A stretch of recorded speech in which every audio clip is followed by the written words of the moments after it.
We should have listened, but we didn't.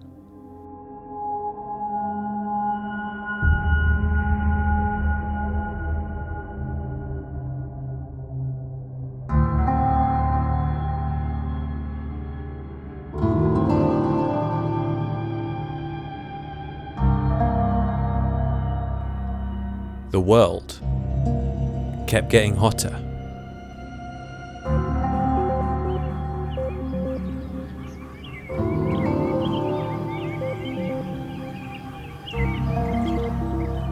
We were punished by her and forced to stay inside.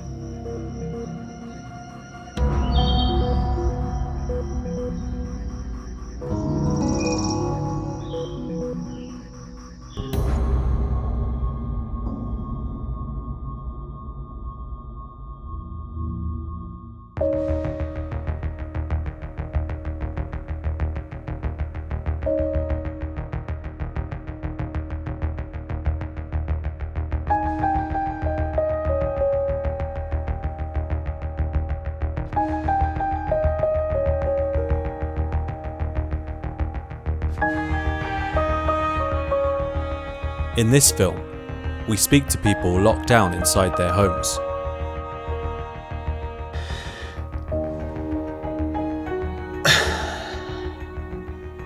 What would I do differently?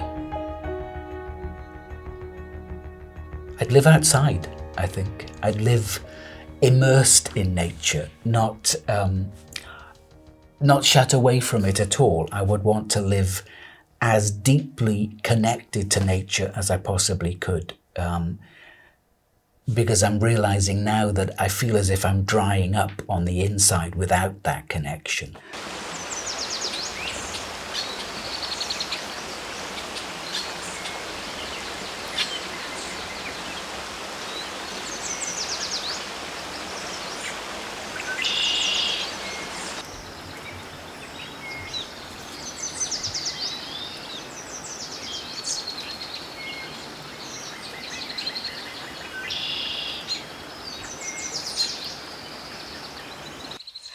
Imagine a world where no fish swim through the deep waters, slowly emptying. Imagine a world without color and beauty underwater. Imagine a world like that, but it doesn't have to be like that. We still have 1 second left in time.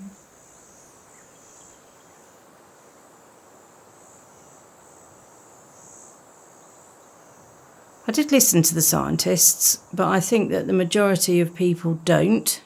I think that we've been unlucky in our country, as have many others, that we're led by people who are more interested in making money from oil and gas, and that's undeniably a main part of the problem. But having said that, while I'm sitting here criticising them, I do drive my car. I don't walk everywhere. I don't, cycle. So I could have done things differently myself. And do I wish I had? Yes, of course. I really wish that I had.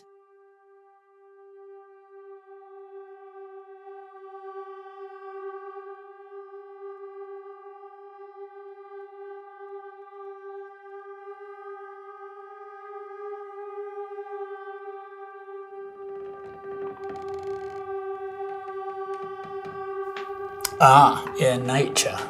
God, yeah. Without humans, nature's having a right old time. Loves it. In fact, it makes me think, I know it's not popular, but you can't help thinking that nature would be better off without us. Because we're just like a virus to this planet. We're killing it for money and greed, and people pay lip service to it. They know that all the politicians, they make out everything's all right. They don't want people to start fighting back, but I think they will do. I think because seeing nature die, I heard a really awful quote the other day. I know there's a lot of them, but this one particularly stuck in my mind, and it was, of all the animals in the world today, only 4% of those animals are wild, you know. The rest are pets and farm animals.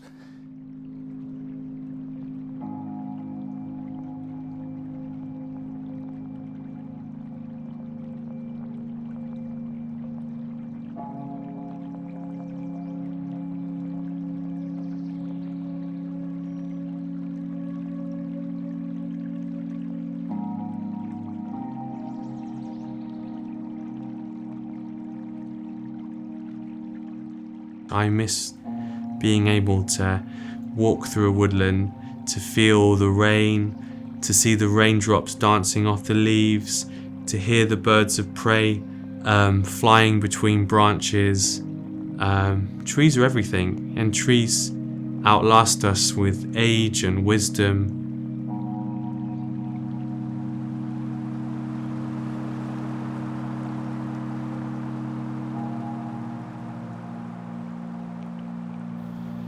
Yeah, it's totally possible to have another world.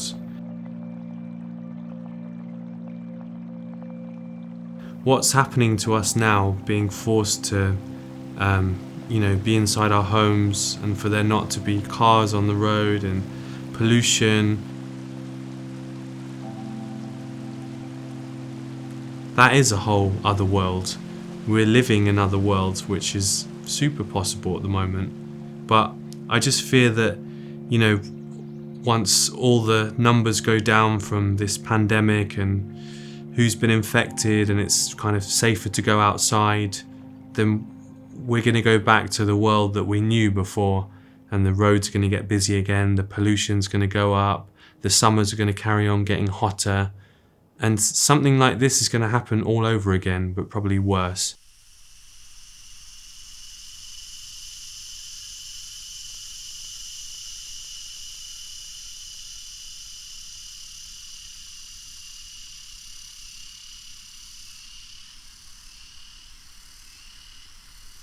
Once the sun was joy, and now she's agony.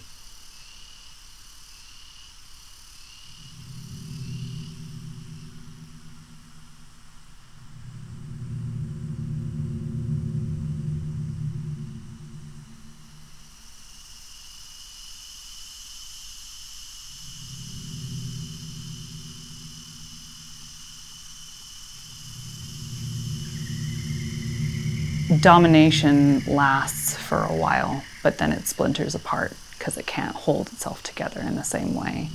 And when that happens, all of that kind of crashing creativity creates the fertilizer for a whole new set of divergence and innovation and culture to happen. And so, I think we're kind of cresting right now.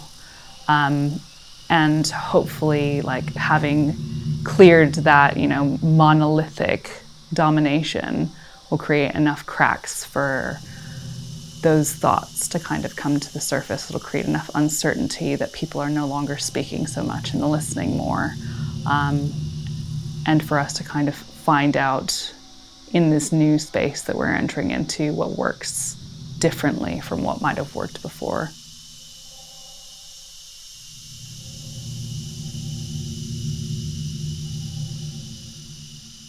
As we acclimate to this strange new world of isolation, where the cogs of our society have come to a halt, there is perhaps room for pessimistic optimism.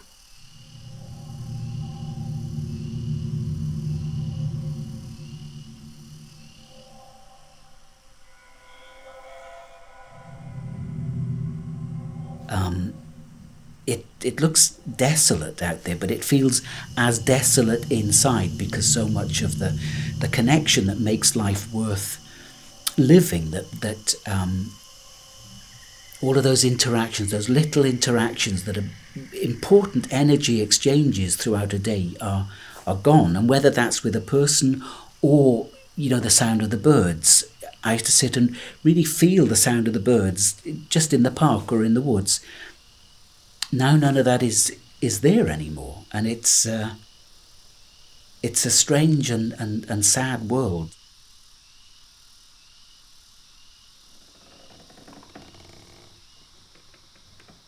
So when I'm sitting in my chair, having my cup of tea, I'm thinking,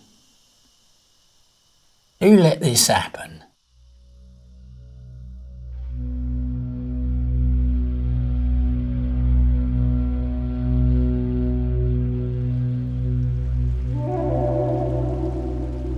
Is this nature even real? Or is she inside my imagination?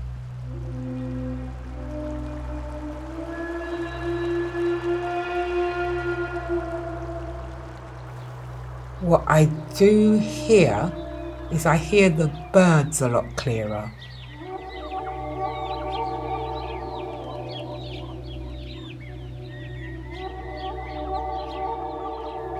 If I was to imagine a world that we could be living in that would make us safer,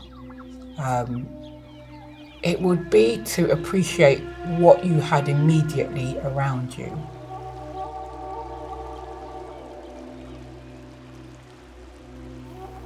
What is it to be mad in a mad world?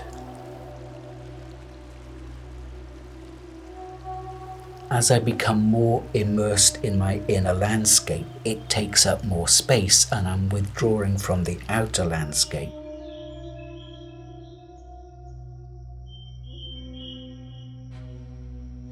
What kind of world do we want to go back to? Do we want to go back to the same world?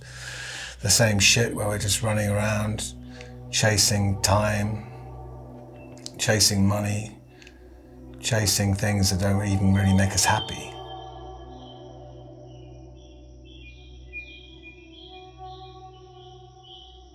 It would be wonderful to remind ourselves that we are just gardeners and that we can look after things and that we can make things grow and we can make things better without having to destroy everything the whole time.